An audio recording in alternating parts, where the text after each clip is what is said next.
Je vous propose d'analyser El 13 de Mayo de Francisco de Goya. Donc, sur le haut ici de la diapositive, vous avez le cartel. El 13 de Mayo, Francisco de Goya, 1814, Musée du Prado à Madrid. Les dimensions, 2,66 m sur 3,45 m, c'est une île sur toile. Vous avez sur la droite, en haut, une représentation qui permet d'imaginer l'effet que peut avoir le tableau sur le spectateur, si vous trouvez face au tableau. Vous voyez que les dimensions permettent au spectateur d'être à l'intérieur de la scène.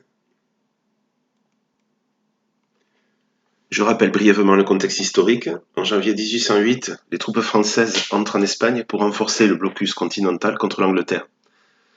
Autrement dit, empêcher l'Angleterre de trouver des alliés contre Napoléon sur le continent européen. Napoléon place son frère Joseph Bonaparte sur le trône d'Espagne.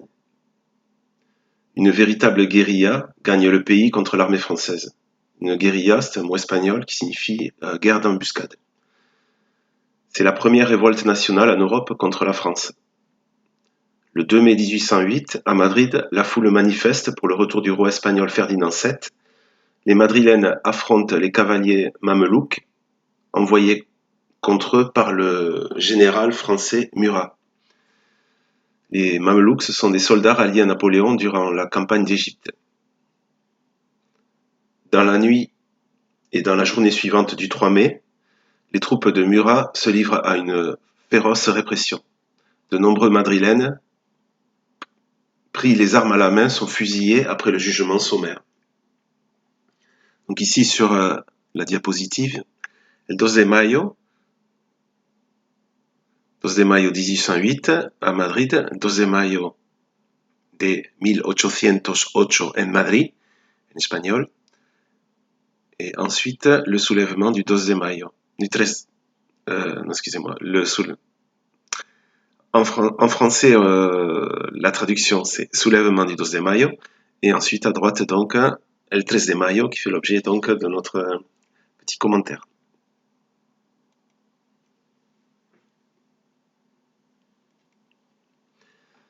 Donc le tableau a été réalisé en 1814, autrement dit 6 ans après les faits. Menacé par le roi Ferdinand VII qui emprisonne tous ceux qui ont soutenu les Français, Francisco de Goya veut le convaincre de sa fidélité à l'Espagne. Il peint 2 tableaux, el 2 de Mayo et le 13 de Mayo, en l'honneur de la nation espagnole persécutée par l'envahisseur français. Je vous rappelle les dates de la guerre d'indépendance, 1808-1814. Donc cette guerre de Napoléon avait pour objet d'imposer son frère sur le trône et éviter que l'Espagne ne s'allie à l'Angleterre contre l'Empire français.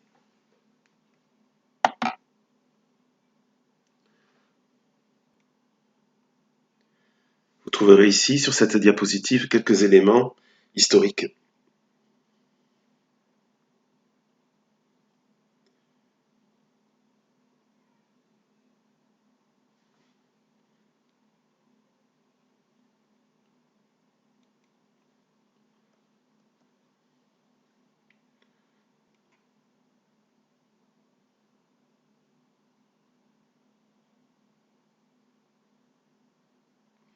Je vais tenter donc d'analyser les éléments plastiques del 13 de Mayo. Je vais tenter d'être méthodique. Donc on commencera par la composition de l'œuvre, les lignes de force, la perspective. Ensuite, je m'attarderai sur la lumière, les couleurs. Voilà.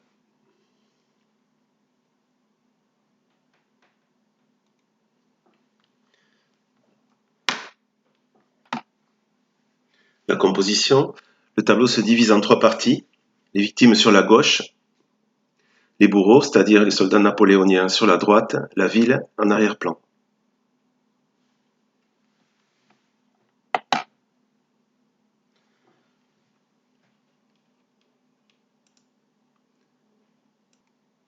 Sur la diapositive, vous pouvez voir en jaune ici les lignes de force. Vous pouvez voir également sur le tableau que la composition aussi, elle découle aussi de l'usage de la lumière, bien sûr, et des couleurs qui vont structurer également le tableau.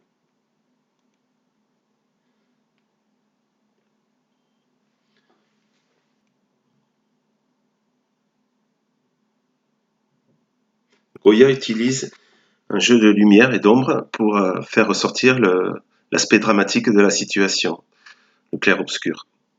L'unique lumière artificielle vient d'une lanterne d'écurie située entre ceux qui vont être fusillés et le peloton d'exécution. La lanterne donc illumine les victimes. Donc c'est une sorte d'axe qui va diviser en fait les deux parties entre les héros et les bourreaux.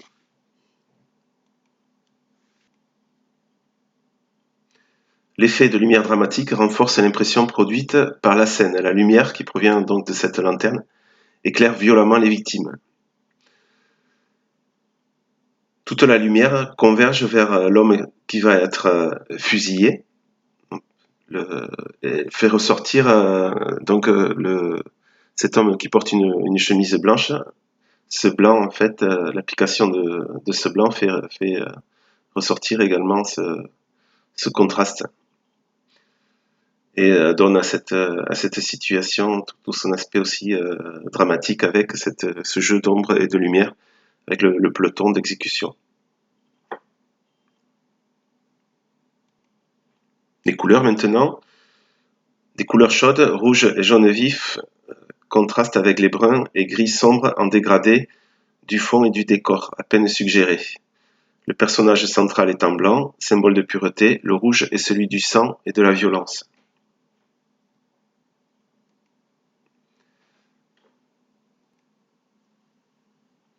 Pour ce qui est de la facture, on pourra observer que ce qui est privilégié ici, c'est plutôt la touche, les coups de pinceau par rapport au dessin.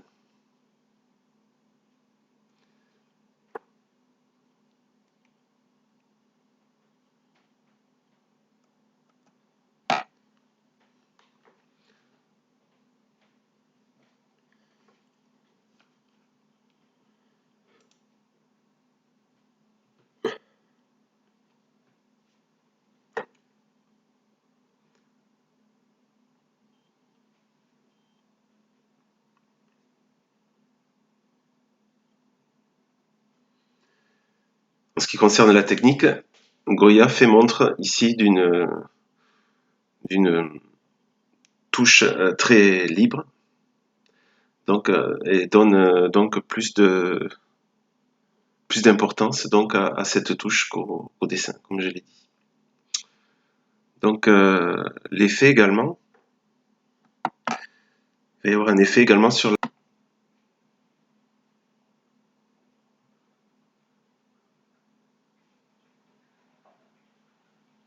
pour la perspective aérienne. Vous pouvez observer que les personnages qui sont au premier plan, plus proches de nous, sont plus nets que les personnages qui sont au fond. C'est une façon de construire cette perspective. Même chose pour les dégradés.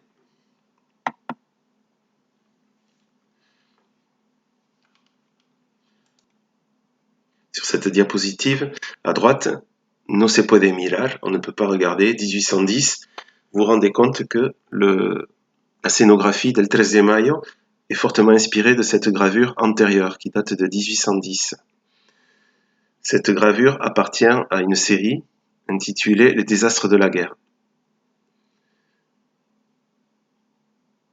Vous pouvez voir que en germe, déjà on retrouve la composition du 13 de Mayo et également cette scénographie, cette façon d'organiser le tableau, l'œuvre, avec par exemple les soldats français qui sont à droite. Ici, vous voyez peut-être la modernité en fait de Goya. C'est presque une scène que l'on pourrait voir dans un film avec ses baïonnettes pointées vers les soldats, les madrilènes, excusez-moi, les insurgés, ce sont des civils. Et en fait, je ne sais pas si c'est le cas, mais moi ça me fait penser un peu au cinéma à ce que l'on appelle le hors-champ. On en a parlé, je crois, en cours avec le document Chateo. Donc hors-champ, pratiquement hors-champ, on imagine les soldats napoléoniens.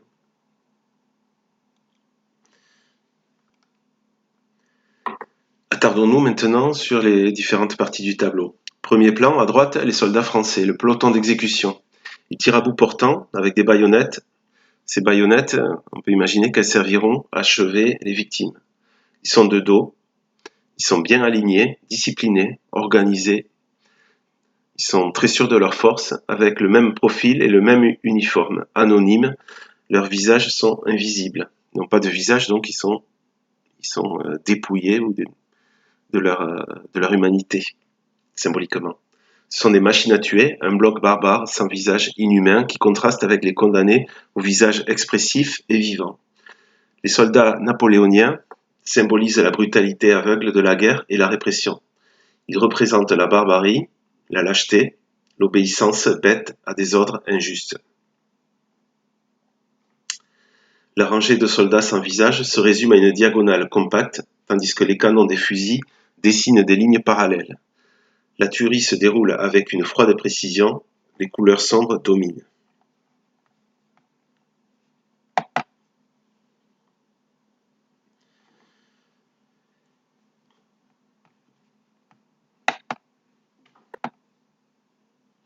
Maintenant, la partie où figurent donc les Espagnols. Les victimes forment trois groupes définis. Donc, ceux qui sont dans l'attente d'être fusillés et qui voient avec horreur leur futur. Ceux qui sont en train d'être fusillés, ou sur le point d'être fusillés, et les morts. Les groupes, on peut faire une lecture de droite à gauche, ce qui introduit en fait un discours narratif sur le déroulement du temps et également va contribuer aussi à la composition avec le mouvement que l'on a vu tout à l'heure.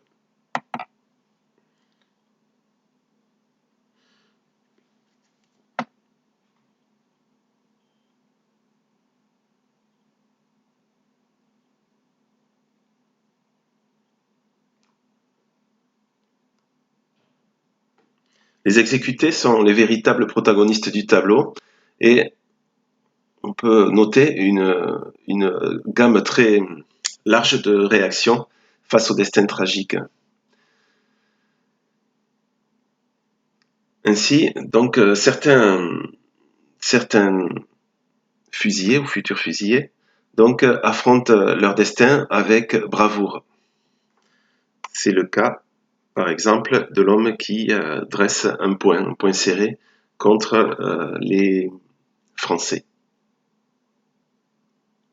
Donc d'autres se consacrent dans ces derniers moments à prier ou à implorer. D'autres ne peuvent pas affronter la réalité. Ils vont par exemple, se mettre les mains devant le visage. Donc on a toute la gamme de réactions observées ici par rapport à certaines zones qui sont floues. Ici, regardez comment Goya s'est attardé pour représenter la main, le poing serré plutôt. Donc, des victimes gisent au sol. Donc il y a des Espagnols qui sont déjà morts. Ils baignent dans une mare de sang, et ce qui indique le sort qui attend les condamnés qui se tiennent derrière. Cette apparition du sang, elle est très, très marquante et novatrice. On verra tout à l'heure sur les tableaux historiques que en fait, le sang auparavant n'apparaissait pas dans les tableaux. Donc dans son tableau, Goya n'oublie pas de faire figurer l'Église. Au premier rang des victimes, agenouillé ou en train de prier Dieu, se trouve un prêtre tonsuré et en robe de bure. L'Église, dans le conflit, a joué un rôle prépondérant, appelant à la résistance et fournissant des prêtres prêts à prendre les armes. L'Église est farouchement opposée à l'empereur qui a fermé les 2/3 des couvents espagnols et a supprimé l'Inquisition. Sur ces parties de tableau représentées ici, vous pouvez voir que les traits des visages sont flous, les contours et les couleurs. Seuls quelques détails comme les yeux, les mains sont plus nets et exagérés parce qu'ils expriment les sentiments.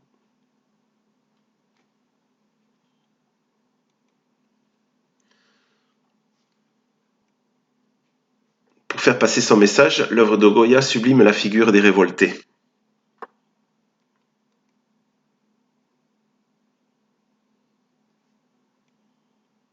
Au centre du tableau, on peut lire la terreur sur le visage de l'homme en blanc. Ses yeux ne quittent pas les fusils des soldats, tueur anonyme dont on ne distingue pas le visage. Il a les bras ouverts, comme un crucifié, un martyr. Pour accentuer la position christique de l'homme, Goya a placé sur sa main droite un stigmate, signe chrétien de la crucifixion. Donc, position christique, c'est en fait une position qui rappelle le Christ. Goya, par cette allusion, dépasse le cadre historique. Il démontre que la mort cruelle infligée à des innocents est un fait qui reste toujours d'actualité. En même temps, le condamné acquiert une grande dignité due à ce symbolisme. Ce tableau montre bien le désespoir de ces hommes voués à la mort, ce qui rend la scène très réaliste et empreinte d'émotion. On voit également de nombreux condamnés dans la pénombre qui se prennent la tête entre les mains en signe d'angoisse face à leur fusillade imminente. Toute cette gestuelle concourt à donner à cette scène un aspect extrêmement dramatique. Le blanc de l'innocence et de la pureté vient en opposition avec le rouge du sang qui s'écoule à cause de la brutalité des soldats. L'objectif du peintre est de choquer. La lumière vient éclairer les victimes car le but de Goya est de montrer au monde l'horreur et la barbarie des actes des soldats de Napoléon.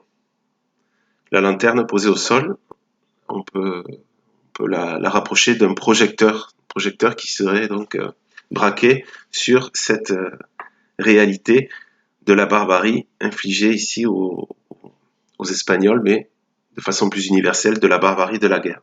Il met en lumière l'horreur de la guerre. Ce tableau est une rupture avec le néoclassicisme. Les héros ne sont ni tirés de la mythologie, ni célèbres. Ils sont anonymes et désarmés.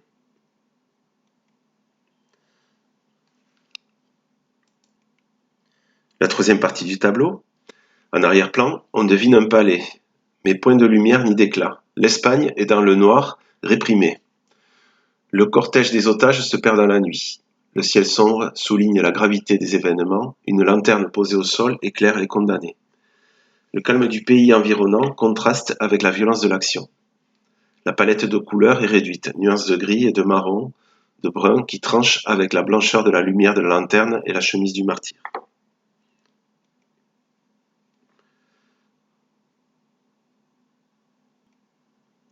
Pour ce qui est de la portée de l'œuvre, je répète, ce tableau donc est une rupture avec le néoclassicisme. Les héros ne sont ni tirés de la mythologie ni célèbres, ils sont anonymes et désarmés. Là, c'est une influence romantique. Vous verrez ça vous avez vu ça avec votre professeur de français. Goya annonce par la manière de peindre et son thème le romantisme, qui donne une grande importance aux sentiments et à la représentation. Goya veut susciter des émotions chez le spectateur. Pour cela, il utilise les contrastes, le clair-obscur, la violence qui va s'opposer au calme, avec la force de la tragédie dépeinte ici. Goya devient le précurseur le plus important du mouvement expressionniste. Sa peinture est annonciatrice de l'art moderne.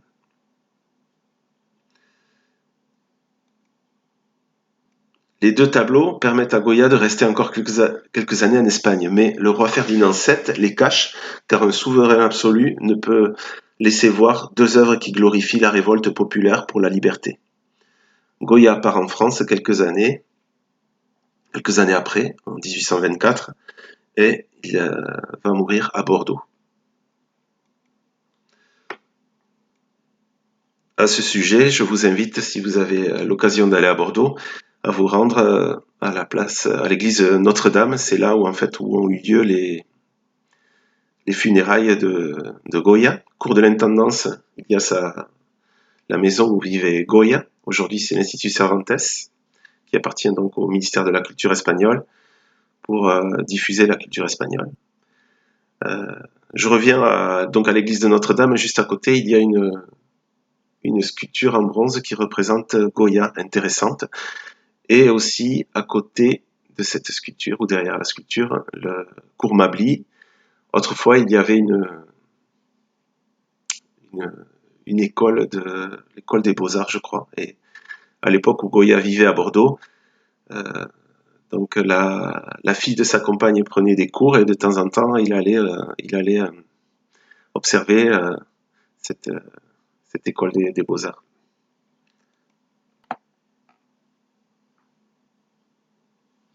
Du point de vue stylistique, Goya est influencé par Rembrandt, bien entendu. Le 13 de Mayo évoque le clair-obscur et le baroque. Mais ces thèmes sont plus modernes. Dans 13 de Mayo, les héros peints par Goya ne sont pas tirés de la mythologie, comme dans la peinture classique. Au contraire, ce sont des gens du peuple. S'ils meurent, ce n'est pas en raison d'une justice divine, mais au nom de la liberté. Voilà. Pour illustrer cela, j'ai placé ici deux tableaux magnifiques. Un de Tiepolo et un tableau, La capture du Christ, de Caravage, pour que vous puissiez avoir un exemple de peinture baroque avec ce clair-obscur et aussi les sujets qui étaient les sujets caractéristiques du baroque.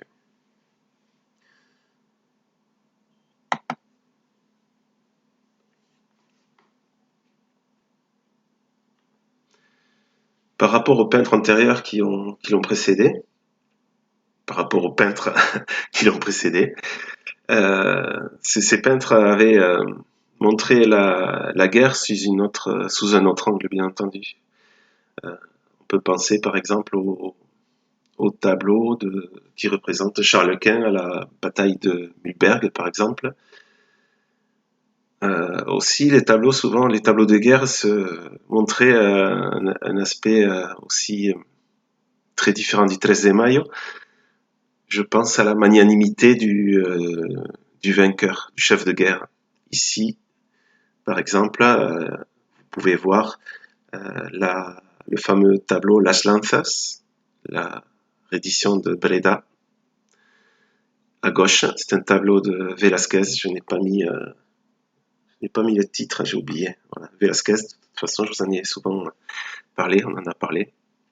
Vous voyez que ce tableau rappelle très fortement un tableau antérieur, la bataille de San Romano de Paolo Uccello, 15e siècle, avec ses lances. Donc, l'histoire de l'art, c'est souvent une trajectoire qui est en continuité et en rupture. Donc ici, une continuité avec un jeu de citations. Donc pour capter ces citations, bien entendu, il faut avoir une connaissance de l'histoire de l'art et je vous invite vraiment, pendant cette période de confinement, à améliorer votre connaissance de l'art. Voilà. Par les livres, si vous avez la possibilité, ou par Internet également, vous pouvez faire des recherches ou surtout prendre plaisir à regarder donc des analyses de tableaux, des présentations de peintres ou visiter des musées de façon virtuelle. Voilà, donc la bataille de San Romano, Paolo Uccello, 15e siècle. Vous pourrez, lors de vos recherches, regarder par exemple des explications sur ce tableau passionnant, notamment avec ce soldat en bas à gauche, donc ce tableau qui est au sol, ce soldat qui est au sol, et le travail sur la perspective que vous avez étudié, je crois, récemment avec Madame Monin. Donc en bas à droite, j'ai mis un tableau de Antoine Jangros, La rendition de Madrid. Voilà, c'est un tableau qui date de 1808, qui représente Napoléon avec cet aspect magnanime. Bon, moi je je crois, je suis pas sûr, mais selon certaines sources, Napoléon aurait dit à Antoine Jean Gros, wesh gros, Velasquez, il est meilleur que toi quand même, il assure grave. Mais c'est pas sûr, je sais pas, à vérifier.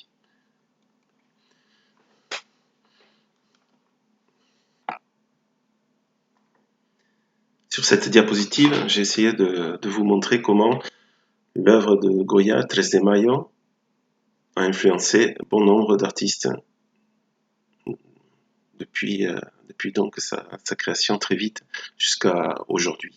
On peut considérer que c'est un chef-d'œuvre universel. Pour commencer, Édouard Manet, l'exécution de Maximilien, 1868. Vous voyez la mise en scène reprend les éléments de Goya, y compris donc les groupes, en fait, les soldats à droite, les fusillés à gauche, avec aussi toujours le héros qui est ici qui porte une chemise blanche. On avance un peu dans le temps. Pablo Picasso, Massacre en Corée, donc une représentation, une dénonciation plutôt de la guerre en Corée. Le tableau date de 1951. La mise en scène, donc exactement la même que dans El 13 de Mayo. Ensuite, sur le bas de l'image, deux tableaux d'artistes chinois qui évoquent en fait les manifestations étudiantes chinoises à Pékin en faveur de la démocratie, qui se sont terminées dans un bain de sang, avec plus d'1 millier de victimes et ensuite bien sûr une répression très forte du régime chinois. Donc Yue Minjun, exécution 1995. Alors ce qui peut sembler étrange, c'est le rire ici des personnages. Pour comprendre cela, il faut penser à la désinformation. En fait. Donc Yue Minjun, je pense, fait allusion à la désinformation. Le régime chinois, le régime en fait qui a abattu ces milliers d'étudiants qui se battaient pour la démocratie, a nié en fait les faits. Donc ici, on voit que les fusils disparaissent, il n'y a pas de fusils, et on voit le rire des personnages qui sont en fait une ironie, c'est l'ironie de l'artiste. Le tableau qui figure ici à droite, également le même sujet, donc les manifestations étudiantes à Pékin en 1989. Donc ici, vraiment une citation très claire du 13 de Mayo. Le tableau ici est saturé de rouge, pratiquement la seule couleur, il y a la chemise blanche du personnage qui lève les bras, la figure christique, qui va faire donc cette touche de blanc ici sur ce tableau saturé de rouge. Ce qui est peut-être intéressant aussi, c'est de penser que le blanc, pour les Chinois, va symboliser le deuil et la mort.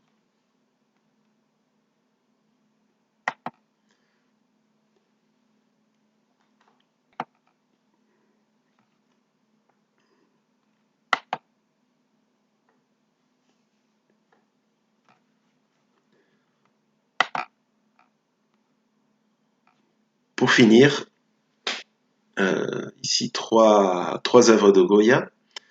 Saturne dévorant ses enfants, le chien semi-enfoui et le désastre de la guerre. Donc Saturne dévorant ses enfants, c'est une peinture noire. Elle appartient à une série. Donc Francisco de Goya, sur la fin de sa vie, était totalement désespéré. Il devenait sourd également et désespéré pour plusieurs raisons. Des raisons personnelles, je vous en parlerai en cours, des convenus, on va dire, sur le plan amoureux, des sortes de moqueries qu'il a subies tout au long de sa vie, voilà, des déboires amoureux, mais surtout aussi un désespoir un peu philosophique, pour des raisons philosophiques. Comme je vous l'ai dit, Francisco de Goya était un peintre humaniste, et donc il était très proche de la philosophie des philosophes français des Lumières du XVIIIe siècle, et donc pour lui ça a été vraiment très rude de voir bien entendu cette barbarie, mais aussi de penser que cette barbarie venait de la part de Français qui représentaient pour lui le summum en fait de la pensée et de l'idée de progrès et d'humanité. Voilà, donc bien sûr, je n'ai pas suffisamment insisté sur ce fait, mais bien sûr, le 13 de Mayo est une œuvre qui représente donc l'héroïsme des insurgés de Madrid, mais elle a une portée universelle très forte. C'était bien sous-entendu quand je vous ai parlé, par exemple, de la place Tiananmen et des manifestations étudiantes chinoises.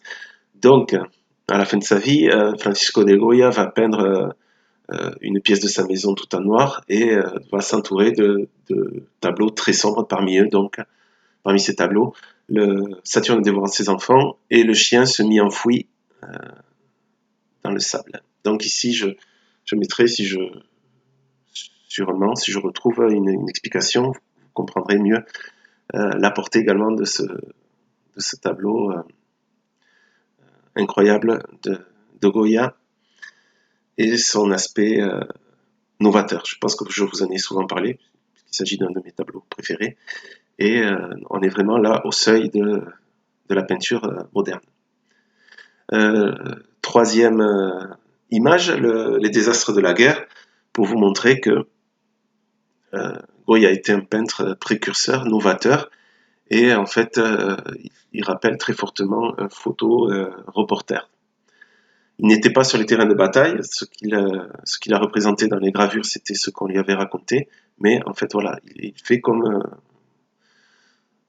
souvent, il sous-entend qu'il était là et qu'il a vu. Yolobi, par exemple. Les titres indiquent comme s'il était sur le terrain de bataille, comme un photoreporter. Cette image aussi, je l'ai mise pour vous dire que la barbarie dénoncée par Goya, c'est une barbarie qui n'est pas datée. Ces images, c'est des images que l'on pourrait voir exactement à l'identique sur des terrains de guerre dans le monde, par exemple en Syrie ou durant la guerre d'Irak avec les corps démembrés. Voilà. Donc faites une petite recherche sur les désastres de la guerre, vous verrez que l'aspect intemporel de tout ça, malheureusement. Voilà. L'étude de ce tableau est terminée. J'espère que vous serez charitable et bienveillant par rapport à toutes ces erreurs techniques, par rapport à mes hésitations, mais voilà, c'est un exercice difficile que de parler devant un ordinateur et je n'ai pas trop l'habitude de cela. Voilà. Donc, à bientôt.